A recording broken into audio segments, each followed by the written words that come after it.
හැබැයි පොලේදී ඔකුන් අහුවෙනවා ඇට මුං ඇට වෙන්නේ හොඳ. ඇට මුං ඇට නෙවෙයි මුන්ගේ ළමයින්ටත් එක්ක වහවෙන්න ඕනේ හුත්තු මේවා කාල් විකුණලා ගිහින් කන්න දෙන්න. අවුල් බිරි පණුල හටනවා සිංහල. අර ඉස්සරට ගෙනිය කියලා දන්නවනේ මුත් මේ වැඩිම කරලා. ඇත්තම තා. බිලි පිටි ඔක්කොම හොමදම. ඒකටත් ඒ විදිහම හොඩු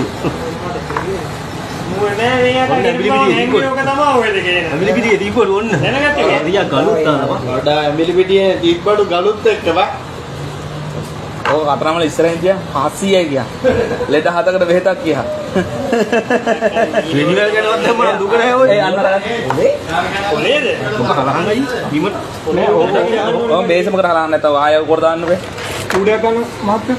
ඔය කූඩේ දාන්න ඕනේ. ඒකත් වීඩියෝ කරමු. ඔය වීඩියෝ.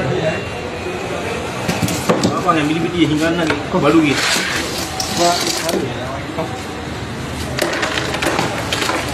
මට බඩුක තියෙන්නේ දිගමනේ එහෙනම්. බඩුක දුක තියෙන්නේ නේ. මට යකෝ අහුරුම් බඩුවන්නේ බං. නිකවන්නේ පොළ මැදදී අහුනොත් එහෙම කොහොමද කියන්නකො හිතක් පොකුවක් ඇතුව මේ වෙන උදේ මේ අනිත් එක.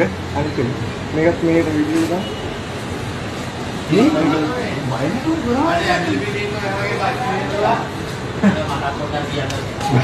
බෑ ඉල්ලන්න එපා මේ දෙන්න බෑ ලෙඩ හතකට බෙහෙතක් දැන් මේ පාඩු පාඩුවල් ඔන්න අරන්නයි ඒක හරියට බලන්න පොඩි මොනවාද? ඔන්න බලන්න ඉන්පුට් මේ ඖෂධයක්. මේවා මල්ලි මොකනවා දාලා මේ අර මෙව්ව පොළ තිබා. මොනවාද මේ? කොන්ක්‍රීට් කැලක් මේ විජේ පත්‍රවල දඬු නැත්තම් මේ තිබ්බේ මේ මෙච්චරයි තිබ්බේ ඔය කවර දෙකට මෙන්න මේ පොඩි ටික මෙතේ විතරයි සිංගල් වීල් ලොරි ආවටම ඉම්මපල්ලා පොඩි මේ සිංගල් වීල් ලොරික බඩුගෙන අල්ලා කොහොමද ඔය මෙච්චර ගේමක් ගහන්නේ මේවා විකුණනවා වගේ සීන් එක. ආයේ මේ කපපිය වට්ටක් ගෙඩියක් කියලා මොනවද තියෙන්නේ බලන්න. මේ පොලිසියට කෝල් එකක් දෙනවා